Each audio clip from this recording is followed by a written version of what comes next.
Y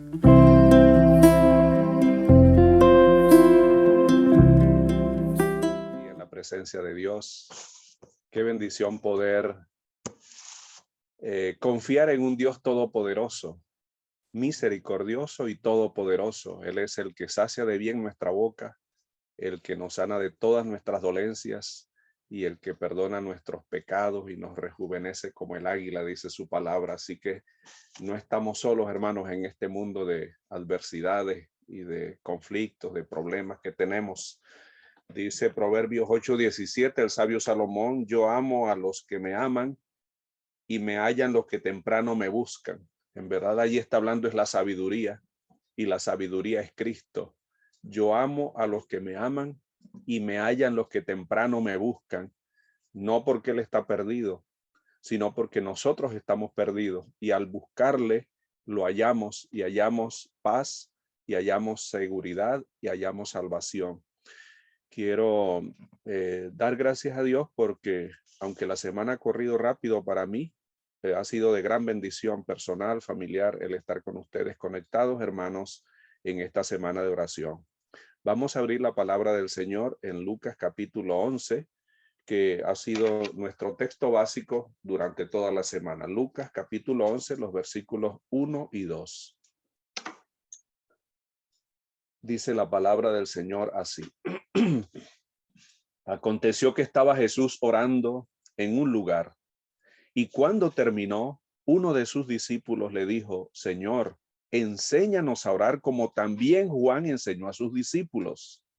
Y les dijo: cuando oren, digan así: Padre nuestro que estás en los cielos, santificado sea tu nombre, venga tu reino, hágase tu voluntad como en el cielo, así también en la tierra.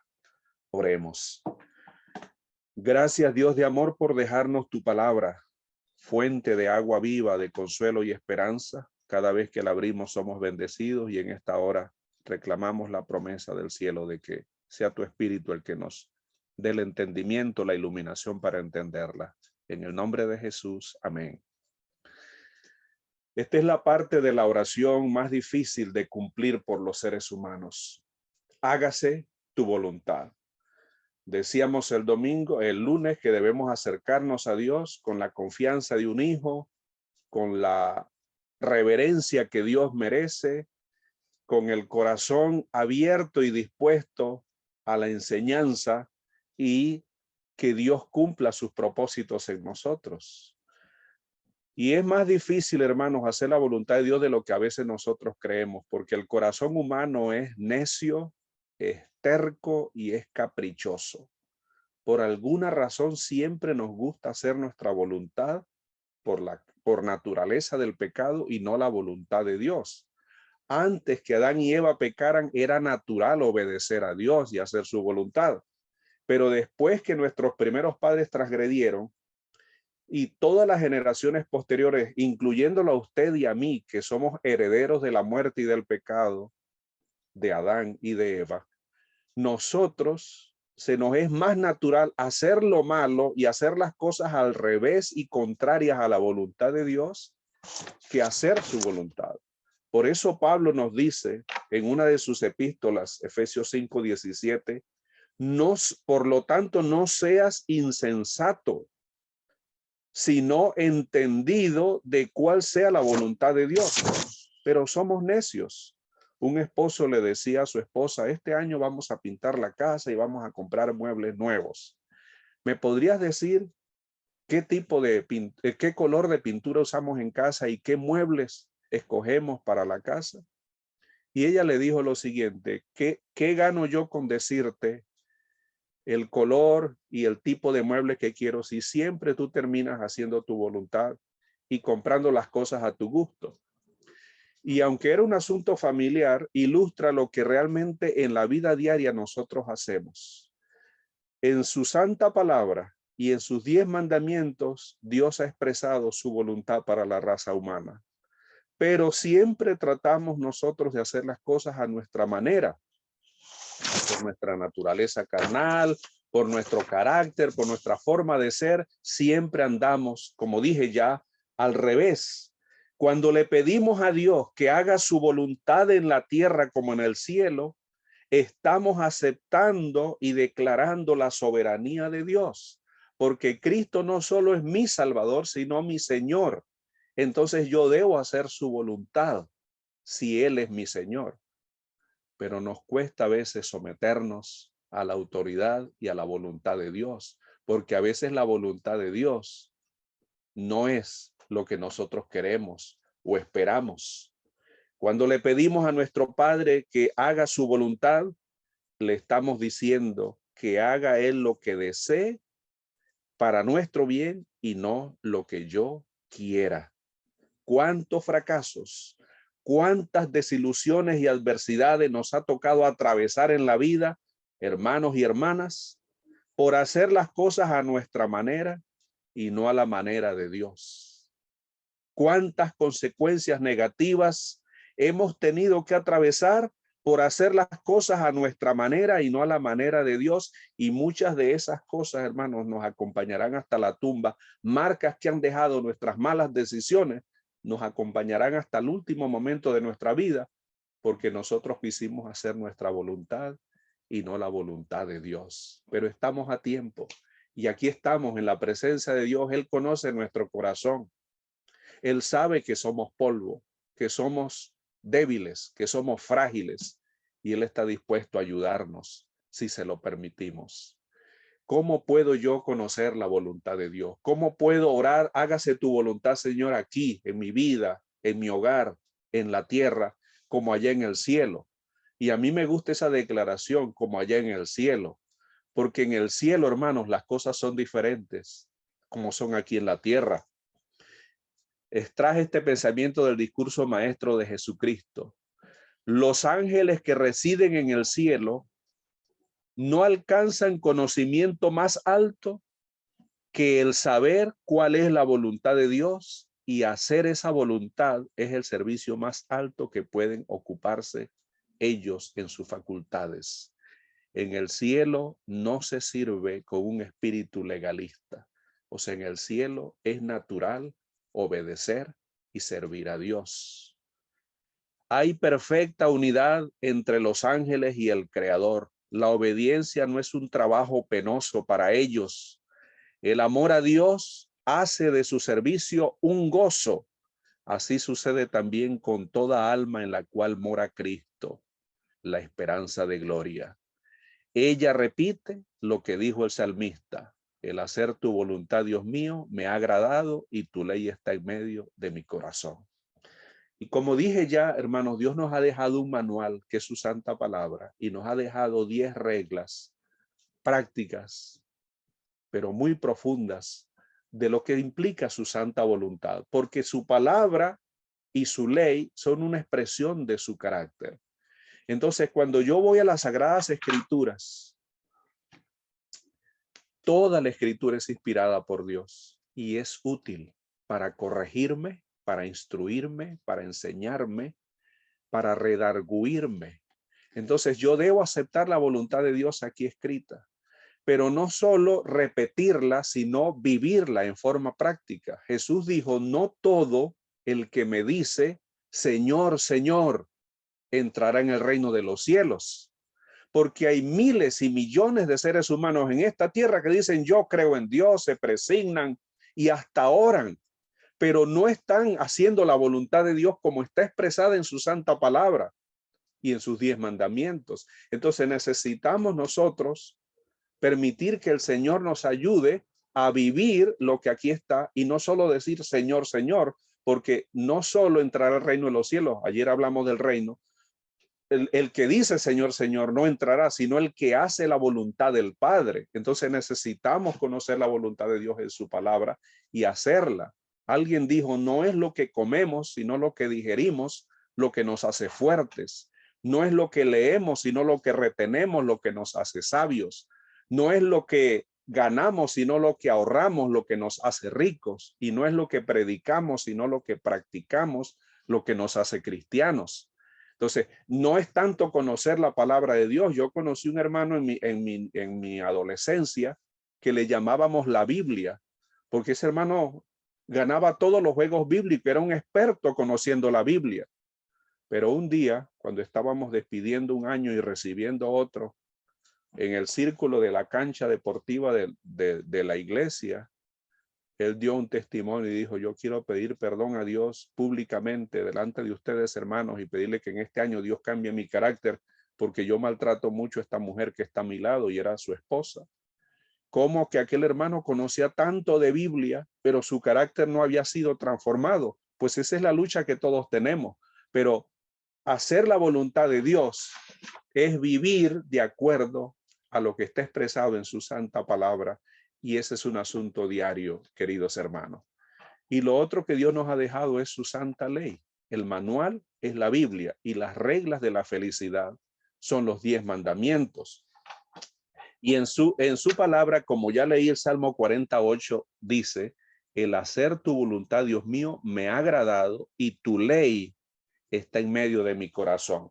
O sea, hacer la voluntad de Dios está relacionado con la obediencia a la santa ley, no como legalistas, sino como una respuesta natural de nuestra entrega a Cristo.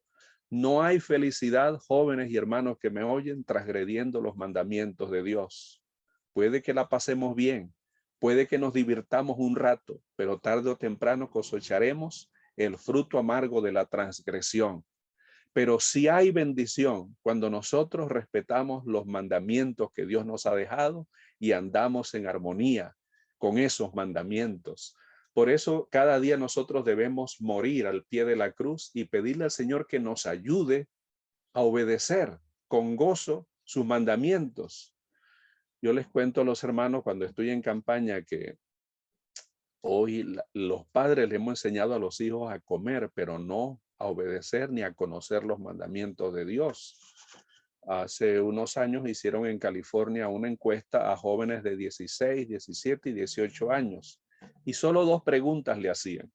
La primera pregunta era: ¿cuáles son los 7 ingredientes de la hamburguesa Big Mac de McDonald's? Y el 100%, o sea, todos los muchachos sabían qué ingredientes tenía esa hamburguesa. Pero la segunda pregunta era: menciona uno de los 10 mandamientos de la ley de Dios.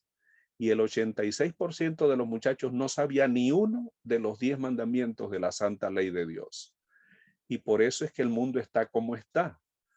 Porque en los hogares comienza el problema. No le estamos transmitiendo los valores de la santa ley de Dios a nuestros hijos. Yo recuerdo la primera y única vez que robé algo que no era mío. Tendría 7 años, 6 años, no recuerdo. Pero vi en la casa del vecino algo en la cerca, afuera, lo tomé con mi mano y me lo llevé para la casa.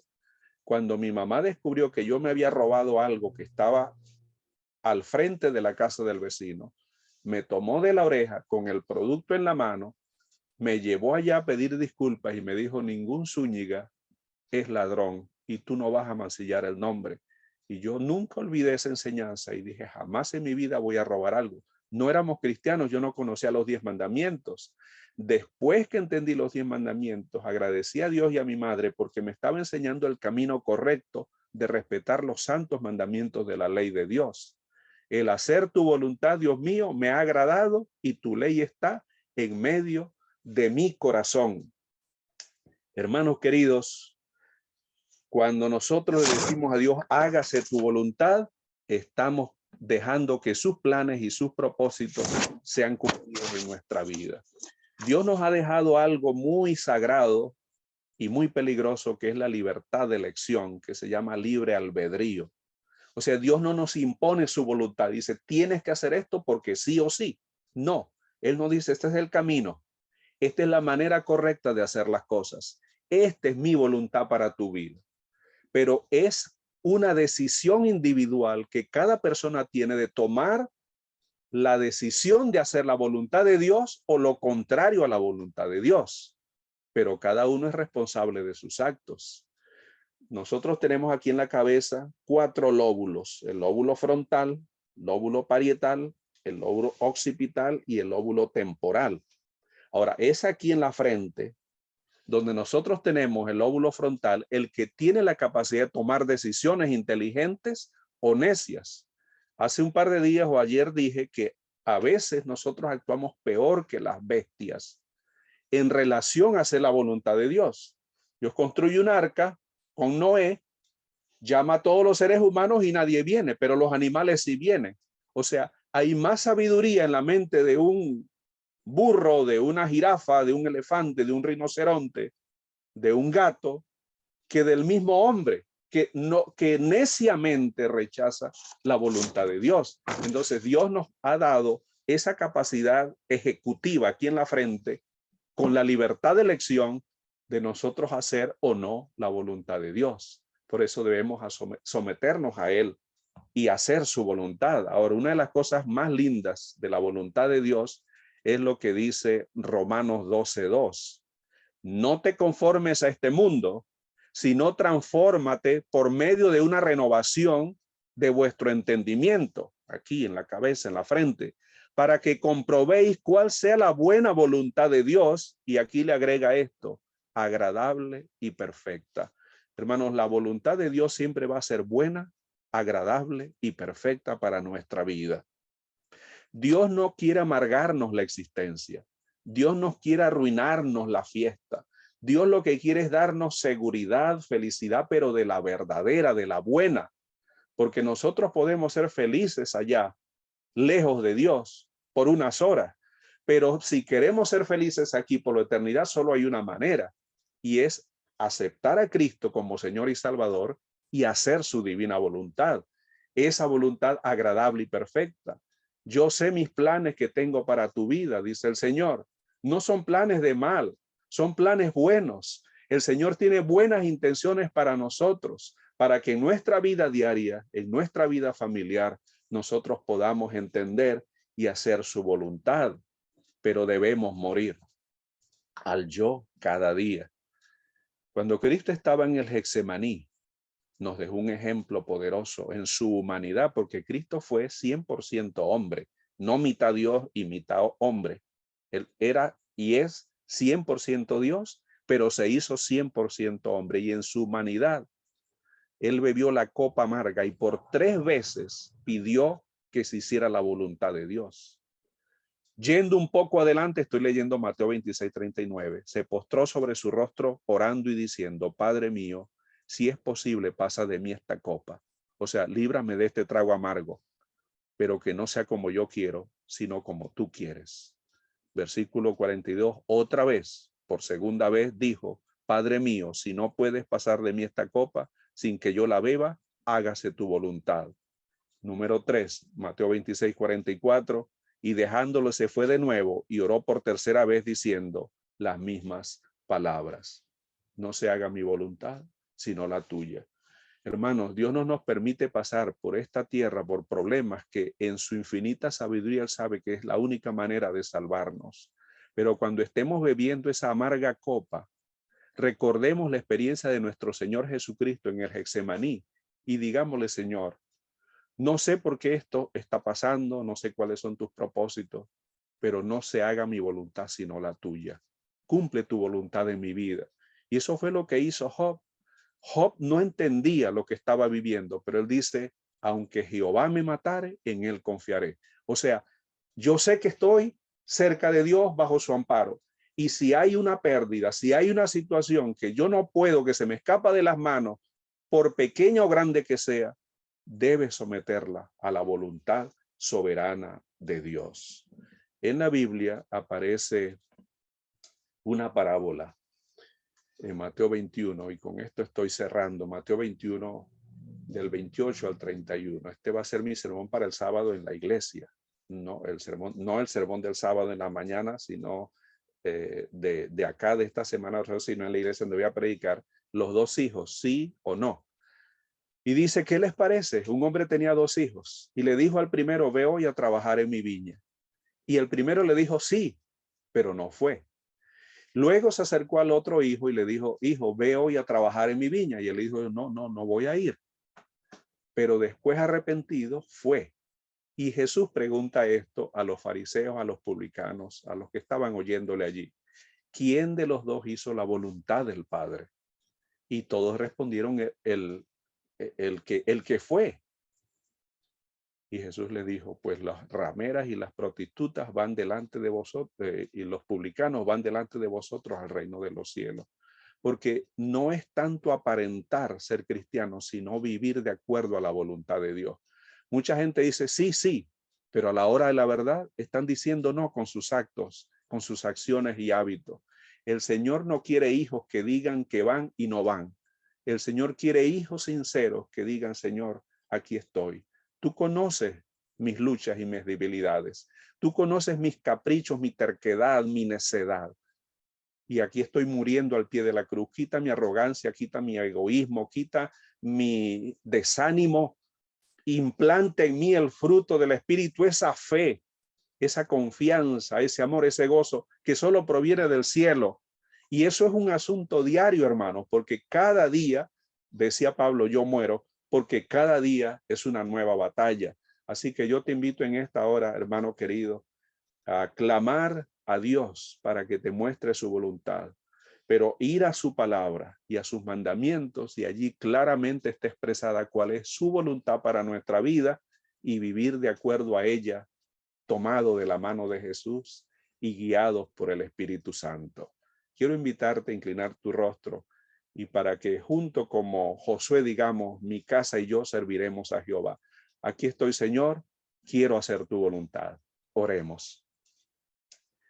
Bendito y eterno Padre, nos acercamos confiadamente al trono de tu gracia en esta mañana de este nuevo día, agradecidos por la paciencia que nos tienes, por el amor que nos tienes, por la gracia con la cual nos has alcanzado y salvado. Señor, todos los que estamos aquí en esta reunión somos imperfectos, somos pecadores, somos tercos, necios, inmaduros, inconstantes, pero una cosa tenemos en común. Reconocemos esta condición y acudimos al pie de la cruz a nuestro amado Jesús para que Él nos salve, nos perdone, nos transforme. Y aquí estamos pidiéndote que nos sigas mostrando tu voluntad. Que cuando nos toque afrontar el Getsemaní de nuestra vida como Jesús podamos decirte, Señor, si es posible pasa de mí esta copa, pero no se haga mi voluntad, sino la tuya. Señor, hágase tu voluntad, así como allá en el cielo hay armonía y paz, lo hay en mi hogar, lo hay en mi vida, hasta el último momento de mi existencia o hasta que mis ojos vean al Rey en su hermosura venir por segunda vez. Danos un feliz día. Atiende las necesidades que fueron escritas o habladas al principio de este culto y permítenos ver tu cuidado y protección en todo lo que hoy vamos a hacer. En el nombre de Jesús. Amén.